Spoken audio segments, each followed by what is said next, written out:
अब देखिए यहाँ पर पांचवा प्रश्न क्या है। नीचे परिमेय संख्या क्यू की परिभाषा है। यहाँ पर हमें परिमेय संख्या क्यू की परिभाषा दी है। क्यू बराबर क्या है, पी बटे क्यू।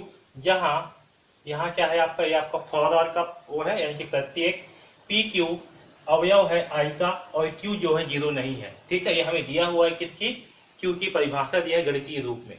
तो देखिए अब इससे संबंधित नीचे 5 प्रश्न दिए गए हैं। अभी मैं केवल 4 प्रश्न को ही लिखा हूँ, 5वां प्रश्न को इसके बाद हल करेंगे। ठीक है, तो देखिए पहला प्रश्न क्या है, परिमेय संख्या की परिभाषा शब्दों में लिखिए। तो इसके हिसाब से हमें क्या करना है, परिमेय संख्या का परिभाषा लिखना है। तो चलिए इसे हल लिखते हैं।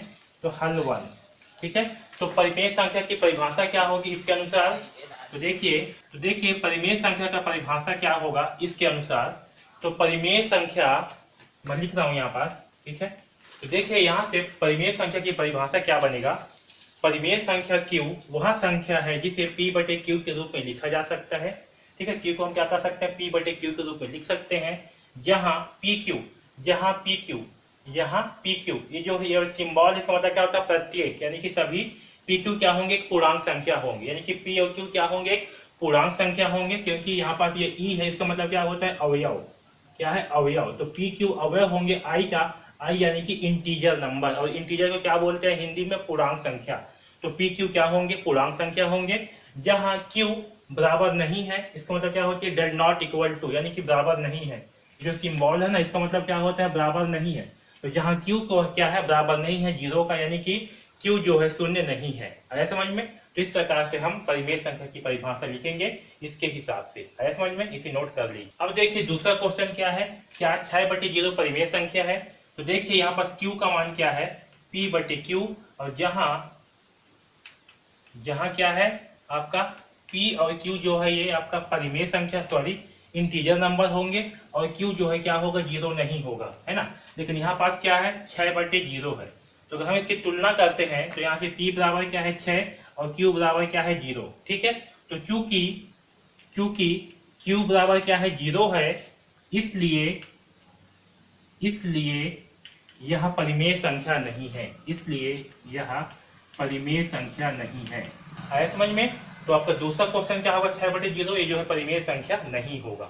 ठीक, अब देखिए तीसरा प्रश्न क्या है, 81/1 क्या परिमेय संख्या है, परिभाषा के आधार पर कारण बताओ। तो देखिए 81/1 क्या है, ये जो है एक परिमेय संख्या है। क्या है, ये परिमेय संख्या है या नहीं। तो देखिए हम परिमेय संख्या को क्या लिख सकते हैं, पी बटे क्यू के रूप में। अब देखिए यहाँ पास क्या है आपका, क्यू बराबर 81/1, जहाँ पी का मान क्या है 81 और क्यू का मान क्या है 1 है। ठीक है, तो चूंकि यहाँ पास क्यू जो है 0 के बराबर नहीं है, यानी कि क्यू का मान 0 नहीं है, इसलिए क्या होगा, 81/1 परिमेय संख्या है। ठीक है, क्यू का मान क्या है 0 नहीं है, इसलिए 81/1 क्या होगा, परिमेय संख्या है। ओके, तो ये आपका तीसरा का हल। अब देखिए चौथा प्रश्न क्या है। तो चौथा प्रश्न है, यदि b+9 क्या दिया है, b+9 बटे a-5। ठीक है, b/9 प्लस a-5 एक परिमेय व्यंजक है। क्या एक परिमेय संख्या है, जहां ए बी जो है क्या है, न्यूट्रल नंबर है। जहां ए बी क्या है, आपका प्राकृतिक संख्या है।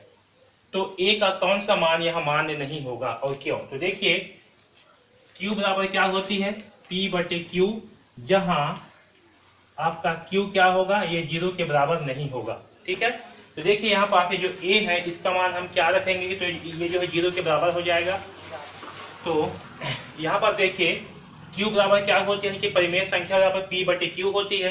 तो हमें यहाँ पर क्यू बराबर क्या दिया हुआ है, क्यू बराबर दिया है b+9 बटे a-5। ठीक है, जहां पास p का मान क्या होगा, p होगा b+9, और q क्या होगा, q होगा a-5। ठीक है, तो देखिए अगर a बराबर 5 रखते हैं तो क्या होगा, q बराबर होगा 5 - 5 यानी कि 0। तो अगर हम a का मान जो है 5 रखते हैं तो q का मान क्या हो जाएगा 0, और q का मान 0 होने पर क्या होगा, ये जो है परिमेय संख्या नहीं होगा। इसलिए a का मान क्या होगा, 5 जो है मान्य नहीं होगा। ठीक है, तो लिखना पड़ेगा, क्योंकि a बराबर 5 रखने पर क्या हो जाएगा, q जो है 0 हो जाएगा, 0 हो जाएगा। इसलिए a बराबर 5 मान्य नहीं है। ठीक है, ए बराबर 5 मान्य नहीं होगा। ठीक, आया समझ में? किस प्रकार से हम इस चौथा प्रश्न को हल करेंगे, आया समझ में? ठीक, क्योंकि हमें क्या है, परिमेय संख्या में हमें इस q का मान 0 नहीं होना चाहिए, और अगर a का मान रखेंगे 5 तो q का मान क्या हो जाएगा 0। ठीक है, इसलिए a का मान जो है 5 मान्य नहीं होगा। अब देखिए यहाँ पास क्या है, पांचवा प्रश्न, p का वर्ग +7 बटे q का वर्ग -25 परिमेय संख्या परिमेय व्यंजक है, जहाँ q का मान 5 और -5 क्यों नहीं ले सकते, है ना?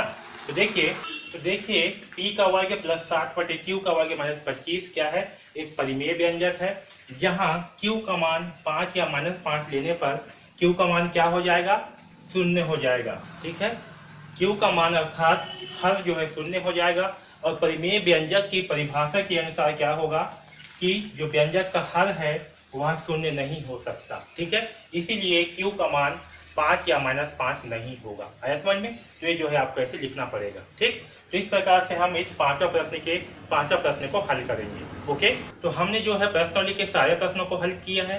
अगर आपको कहीं पर भी कुछ भी डाउट है या कहीं भी प्रश्न में दिक्कत है तो आप बिल्कुल पूछिए। ठीक है, DKP एकेडमी से जुड़ने के लिए धन्यवाद।